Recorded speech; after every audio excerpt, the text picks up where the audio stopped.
Hello everyone, this is Kathy from the Daily Marker. How are you today? I have a card I want to share with you with some simple watercoloring. Here's the card. I just love this image, this girl and the wonderful supplies from Stamping Bella. They're so cool. And I just wanted to show you, I bought this whole collection. I just couldn't stop myself. And there's glue and palettes and just all kinds of great quotes, but I'm going to use a Copic marker in this girl right here that you're looking at. I was debating if I wanted her to hold the palette or what I wanted to do. So once I decided, I removed that spongy pad from my Misty, and I just sped this up because I wanted to kind of keep this video short. I'm using VersaFine ink for my watercoloring, and it worked fabulous. I couldn't find my other ink. So I'm doing like 5 of these markers, and then I'm using some scrap watercolor. I don't even know what kind of watercolor paper I'm using. And I'm going to stamp her, and then I'm going to grab my watercolor pencils, and I'll be using that. Now, I like to tip these over to see if I need to heat set them. No ink went onto my paper pad, so I figured I was okay to get started. So I just put some water in a cup. I didn't have enough, so I'm using my Perrier, and I'll be using that to watercolor with. So I have a paper towel, some water, a paintbrush, and that's all that I need. Now I'm using these watercolor pencils. They're super rich in color, and it just really makes watercoloring quick and easy.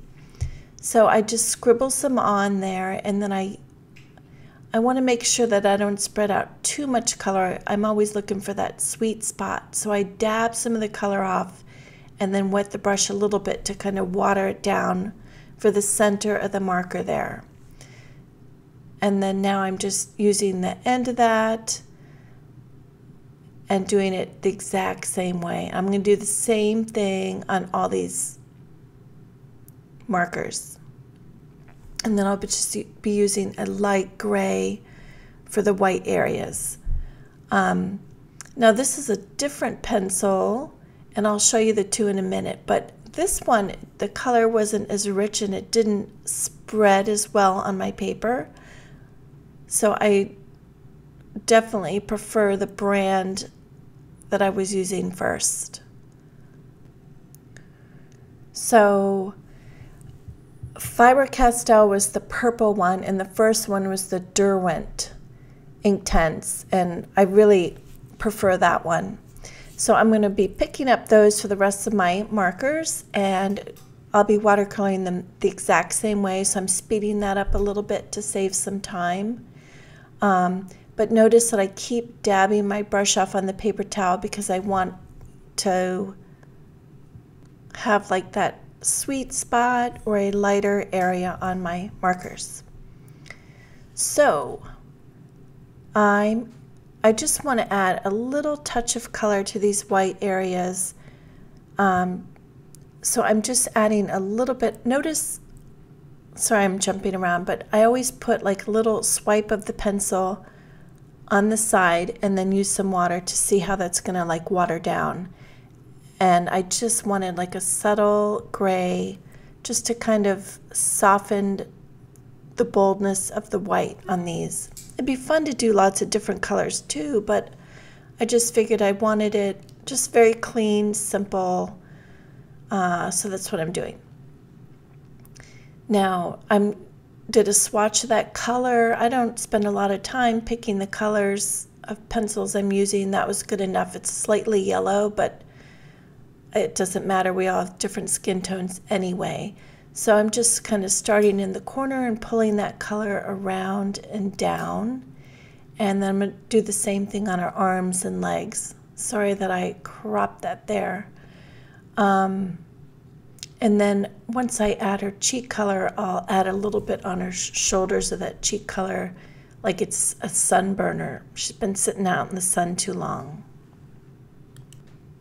Now, one thing, if you want to add more color, you can take your brush and pick up some more color on the tip of that pencil, and that's a great way to add some more, build up your layers on your project, or just get more of an intense color, or just another way to do it. Now again, I'm using that little swatch on the side. I want to give her some blush. I always need makeup on my little people. And I kind of watered this down a little bit, so I had to keep going back and adding more. But you can always add more. Now I'm adding a little bit on the shoulders there for like that sunburn. And one thing I can color outside of the line since I'll be cutting this out. Now you can mask this off to get the same look that I'm going for today, but I just kind of was in the mood to color. I felt like it was faster for me. You could also just not ink up that arm. I'm going to be cutting the arm that's facing us on the left off, and then like moving her arm up like she's waving so she can hold the markers. So either I could mask that part off, I could cut it off, or I could just not ink up that part of the arm, and then I could just even draw a long skinny arm. So there's lots of different options. Now I'm just doing the hair the exact same way I did the markers. I'm kind of hovering in the corner, trying to build up a concentration color in that corner, and then dabbing some of the color off so that the color is a little bit more gradient looking. And I didn't feel like messing around finding the right brown or kind of auburn color, so I just picked up black, and then I'll be bringing in a little bit of that skin tone just to make it a little bit more interesting. And I really don't mind that her hair is so, I don't know, I kind of want the markers to stand out in this, so I'm not spending a lot of time picking out colors. I just kind of, I don't know, whatever works sometimes, right? So while I finish this, I just want to mention that I posted a video of my daughter's fashion show, and you can find it in my videos. But I didn't realize one of the dresses is created, it's kind of more avant-garde. She created her own textiles, and I was so proud of her that I didn't even think that I might offend some people with an exposed breast. So if I offended you, I apologize.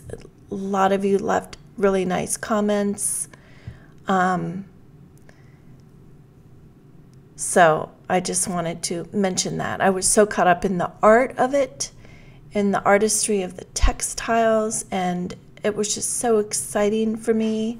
I didn't even think about that. And I posted, I'm not going to take it down. So anyways, enough about that. I'm finishing her little leggings, and then I'll be coloring the shirt. So again, I'm just like doing that scribble of color, and then I'm using the brush just to blend that out. Super easy. This is a great way to take, if you're traveling, you can just grab a handful of pencils, and it's a great way to watercolor on an airplane too, because you're not really using a lot of water. Another great thing about this technique is the colors aren't running together. I don't have to like let one area dry before I move on to the next. And you'll see that right here. So that's kind of a really cool thing. This would be a great way to use on flowers. I've been working on some flower invitations, and I can only do certain petals because I have to wait for them to dry before I do the petals next to them. Does that make sense? I'm just kind of blabbing here. So anyway, so I'm finishing up coloring her shirt, and then I'm going to add more color with the tip of the pencil and just see how that's getting a little bit brighter. So again, just building a layer of color. It'd be really cool to put a red, like maybe on the top of this tunic, but I'm just going for simple here and not looking for a lot of shading or anything like that. Sometimes you just gotta make it and be done and be happy. So that's kind of what I'm doing today. Now, rather than scribbling on these petals, I felt like it's just as quick to pick it up from the tip of the pencil. And then I'm going to go back and add another layer of color. And again, adding some red or something would be really cool, or a deeper, like a cobalt on just edges of that. Now I drew some little mules on her feet, and I've cut out the pencils here, and I'm taking my Memento black marker around the edges. I always mention that you get a much more finished look if you take the time to do this. So that's what I'm doing. Super easy. It doesn't take long at all. And I just wanted to point that out. And when I cut out the girl, I'll be doing the same thing on her. Now also, I'm going to outline the flowers in her tunic. And while I do that, another way you could do this is stamp the markers and then mask them off and then stamp the girl on top. And you could really get the same look without all the fussy cutting. So I just wanted to give you that option too. So I'm just going around these flowers here. Just want them to stand out a little bit more. And then I'll be adding some gel pen. I always like to warm it up on my finger. And for some reason, if it stops flowing, put it back on your finger and just wait. Give it time for it to flow. And then once it flows, you can put it back on your paper. And always, what do I like to say? Go slow and let it flow. That's it. Yeah. I feel like I'm a little rusty. It's been a while between my daughter's fashion show and then we took a quick trip to the Bahamas. It was so nice to be away from all the news and all the Trump stuff. And then we came back, had a couple days to regroup, and then we went to my daughter's graduation. Lots of family, lots of fun. It's just been a crazy month with all that. So now I've got my Memento marker here again, and I'm just going around all the edges. Now I'm grabbing this bowl here, and I want to show you. You can see that white area there. I kind of cut the corner so that I could cut out these skinny little tiny little feet. And then I'll just color it black and you won't even notice that. Now here I'm cutting the arm off. It's a very skinny little arm and it'd be super easy to draw, but I'm cutting it off and I'm going to glue it on the back and then I'll tuck in. I had to cover those lines, finish that. And then I'll tuck in, bundle the markers, tuck them under her arm, pop it on my card. And there you go. I did a bow with some sequins on top for her hair and just stamped a very simple sentiment that came with her, and that was it. So thank you for watching, and I hope to see you soon. Have a great day.